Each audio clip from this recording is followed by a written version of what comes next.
In the second part of our SXA tutorial series, we are performing our gap analysis. Since SXA offers quite some functionality out of the box, we need to identify what we can use from that standard functionality so that we can build our site the most efficient way possible. We're going to have a look at the client's designs in order to identify all the components that need to be built. At the same time, we will identify the different page and partial designs we need to configure. By doing this, we will have a better understanding of what we actually need to build ourselves and where we can leverage features provided by SXA. So what I've seen in their requirements is that they have a certain content architecture, and so of course they start with a home page and then have a about page, a service page, both with some sub pages. They have a portfolio page, pricing page, and then the blog posts that I already mentioned, and the contact page. So what they told me is from the homepage, they want to have it as consistent as possible across all the websites. So this might make sense to put it into some partial and page designs so that they cannot tweak as much on the homepage, but just enter the local content. Yep. And of course, for the blog page and the blog post, I think it also makes sense to have page and partial designs used here. So because I think the blog post will have most automisms on it, and the blog post also consists always of the same structure. So yeah, so that content authors just put in content and do not have to spend time on assembling all the different components, so it looks like a blog post page. I think this could also shrink time to market. Yeah, definitely. I think consistency is definitely key here. Yeah. So then let's have a look on the rough structure. This is just any page. I can't recall which one. So it has a header, and I've seen the home page does not contain the breadcrumb. So we could use here a base partial design for the header partial design, or use it as a base partial design and then add the breadcrumb to some partial design called header with breadcrumb or something like that. And then we have some content area, which is sometimes fixed, like in the blog, but sometimes also consists of different components. And then, we have a footer. So looks quite standard to me. Yeah. And just to be clear for people who might not know it right now, like these color blocks you see here, we'll call those are called the partial designs, right? And then all of them grouped together like a page is called a page design. So a page design is just a group of partial designs, which you can then reuse on multiple pages. Yeah. I think we will also go into more details once we really implement those partial and page designs, but you're right, makes sense. Yeah. So then let's have a brief look on header and footer in more detail. So header is there's a desktop and a mobile design of it, which looks quite similar, I would say. So desktop one has a logo image, which could be just the image component. Then it has a main navigation, and then some social media navigation. That's how I called it. And for the social media navigation, I think we have to see how we do it, but could be just linked images or some kind of list component that we can reuse. But let's see. Yeah. And for the mobile device, it's pretty much the same, besides that the main navigation is hidden under a burger navigation. And I think this we can achieve by the out-of-the-box toggle component and then place the navigation into the toggle component. Yeah, and just make it responsive and appear on the mobile. Yeah, I've seen that they do not have search beside on the blog. So just to mention that. Oh, yeah, indeed. Yeah, and on the footer, it's also mobile and desktop footer, and the desktop one seems to be like some kind of 4-column layout with some rich text components for the company address or contact information and some copyright. And then in the other columns, there is seems to be link lists, and then the newsletter subscription, which yeah, maybe we can achieve that with Sitecore Forms. We need to see if there's such a submit action that actually puts something into an EXM list or something like that. Yeah. And then again, social navigation with, probably again linked images or some kind of list component that we can reuse here. Yeah, cool. Yeah, other than that, I think the mobile is just stacked underneath each other, so just some responsiveness here. But I think we can achieve that also by just using one of the out-of-the-box grids provided by SXA, Bootstrap, or something like that. Yeah, I think, Bootstrap would probably be the most obvious way to go, as it's also the default one. But yeah, you're right. We can definitely accomplish that using any, eventually any grid system we use within SXA, right? By using the column definition, column sizes definitions. Yeah. So let's have a look at the homepage. As I said, there's no breadcrumb at the very top, but there is some kind of hero carousel, including some call to action button. We have a carousel in SXA, so I think we can achieve it using that one. And then there is some text teaser underneath it, or some text element, including a headline, maybe the H1.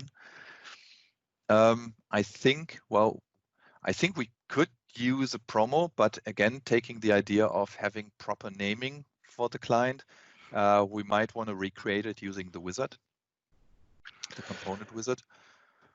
Yeah, and just make our own, configure our own component. Yeah. And then reuse existing functionality eventually, right? You're not talking about creating custom code or writing C# stuff. No, I don't see any real business logic in here beside displaying data from our data sources. So I think this can be all achieved by just creating a new component using the wizard or configuring something. So that should be easy. The next one, that's teasering services. So hard to see, but there are some tiles here. So these could be dedicated renderings, also wizard created, and maybe we want to have some surrounding rendering, giving also this gray background from left to right of the screen. Let's see how we're going to do that. Maybe some container component or something like that. Yeah, we could even make the background color configurable, right? Using different styles or something like that. Makes sense. Make it even more flexible for end users. Yeah. So the next one here, stating portfolio, I just named it portfolio teaser, but this has actually interesting behavior. So if you click on those little things here, so that seem to be some kind of tags, which filter the result of what is displayed here. So the first one is called all, where you see all the images, and then you can have you can filter based on those tags here at the top. So this might be something search based.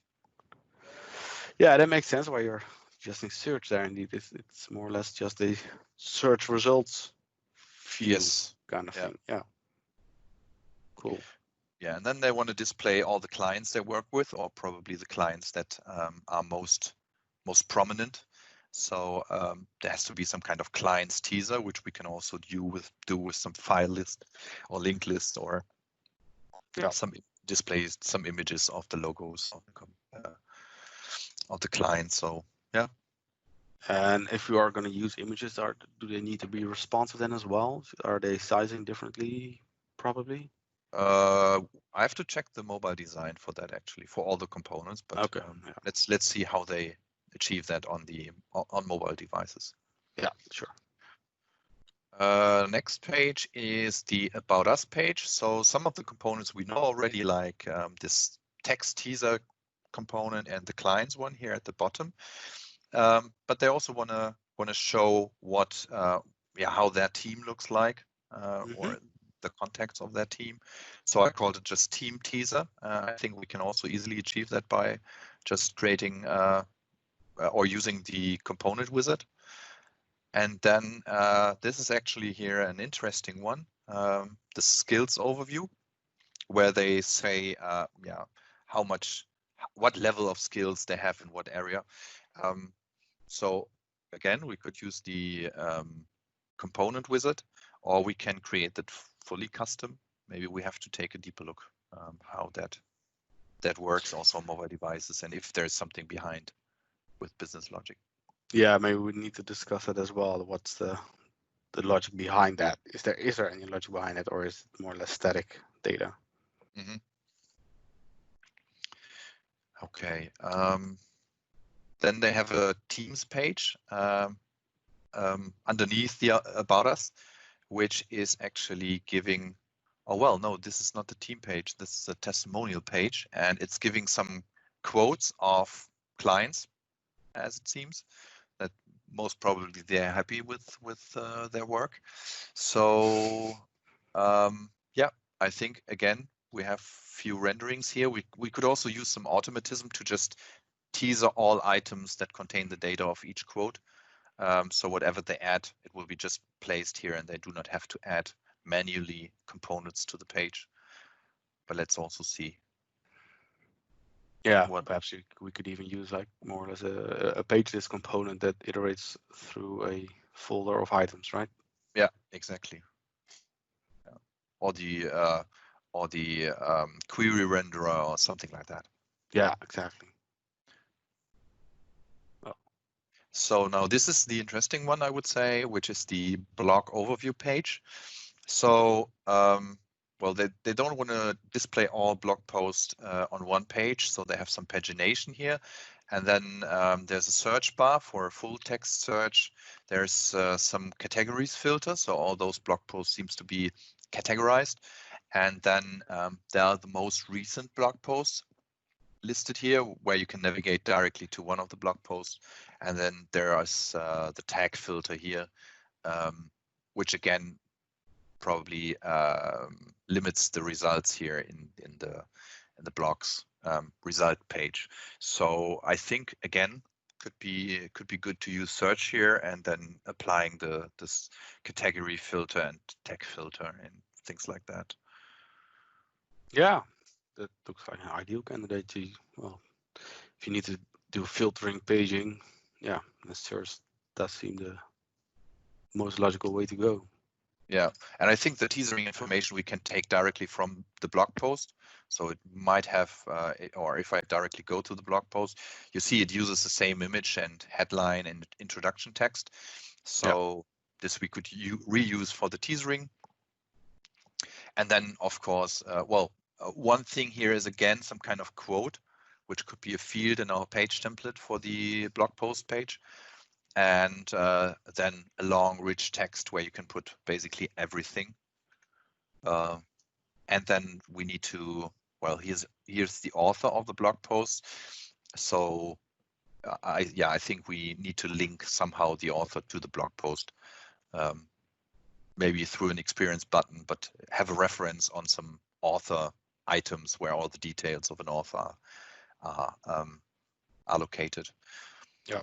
Yeah, and then we have some comments, which could be either custom or in SXA we have two possibilities. I think we have the Facebook comments, which we could use here, or also discuss comments rendering. So let's check back with the client if one of those are fine. Yeah, and if we're going to use like the separate field for the quote, for example, in the page content, then we can also in our variants only show that field, well, only show the value of the field when the field has data and stuff like that, right? We can make it conditional, giving it a bit more, being a bit more flexible with that. Yeah, makes sense. Yeah, and I think here on the right is just the same navigation that we had before. So when we create partial designs to structure the page, then we probably have again a base partial design to separate these two columns with a navigation and then the actual content, so we can reuse it for the blog post and for the blog overview. Yeah, and therefore reducing maintenance as well, right, in the future. Yeah, exactly. Cool. Who knows what they want to add? Maybe I've seen it with some clients that at a certain point of time they need some kind of promotion teaser everywhere. So the more you have base partial designs, the easier it gets to actually add something to that base partial design, which is then used everywhere. Yeah, makes total sense. Yeah. Makes our life easier. So then we have the contact page, which consists of the map. So seems to be used as some kind of hero, but is based on Google Map and shows their location, or maybe also different locations. Then they have the contact information with the address and an email and phone numbers, and a contact form, which I think we can achieve by Sitecore Forms. And the contact info, I think we can achieve again by using the component wizard to create some custom component. Yeah. And yeah, maps is there out of the box, so I think we can make it work like that. Yeah, I would agree. Cool. So some other pages. So we have a pricing page here, which shows the products that they have and links somehow with a buy now button to wherever. I haven't figured out yet.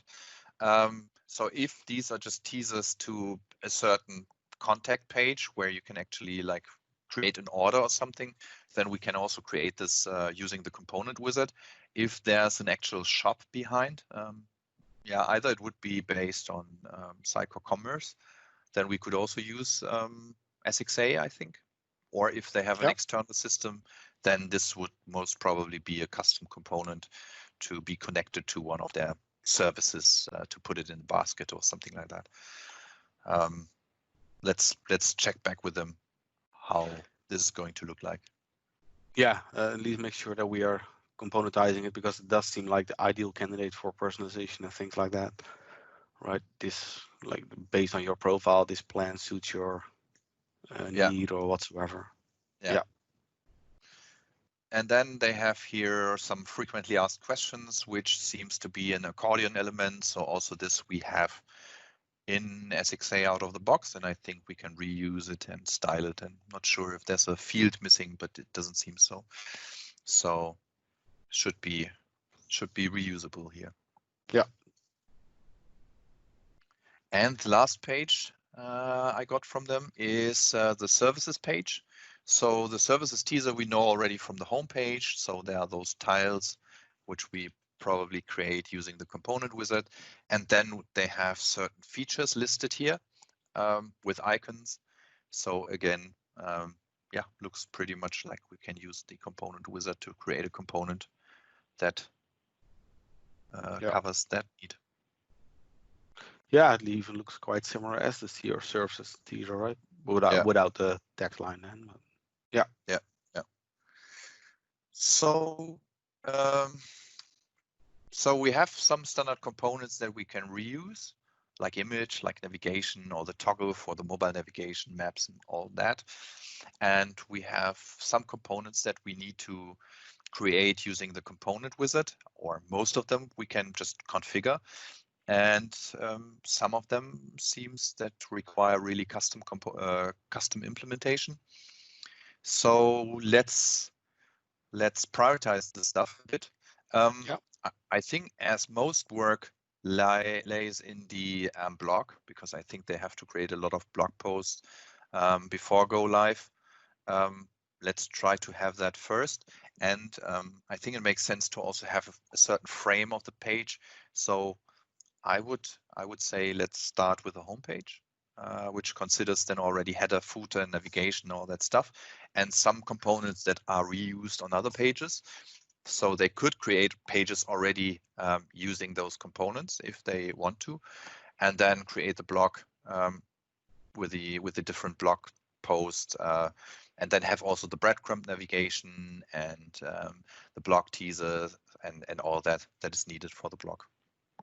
Yeah, it makes sense to get our main structure in order pretty quick, so that at least we can, well, hand over access, or not hand over, but provide our content editors with the ability to, well, add content to it. So we can use it as well during our testing. And I think you're right. I think there's a lot of stuff on the homepage that we can already build and then reuse across multiple pages. Yeah, and the blog section does seem to be the most, most intense to build, at least. Yeah, and I think from that point onwards we can hand that over already. Not sure if we need to style it to the very last pixel, but from the standard theme that we get, there is already some basic styling. So yeah, front-end developers could work in parallel while content authors put content already in some usable styled components. Yeah, exactly. And I think as long as we just tell the content authors that the styling that they're seeing at that moment is not the finalized styling, but Yeah. that adding their content does help us in, well, making sure that their final styles are completely up to date and very flexible as well. Right? We don't want to, well, keep testing our theme, our CSS, and based on like standard lorem ipsum text, because as soon as you change that, well, I think we both know what the consequences might be then. Yeah. So then the other topics could be then finalizing the services page. So there's just one component left that we would need to implement. And then the contact us page with a map, the contact info and the contact form. And then the last two epics about having the about us page. Also, there are already two components done by the homepage. And Yep. and then we have the team teaser, skills overview, and quote left. And also then the pricing page with the pricing teaser and the FAQ accordion. So, and that's pretty much it, what we have to do.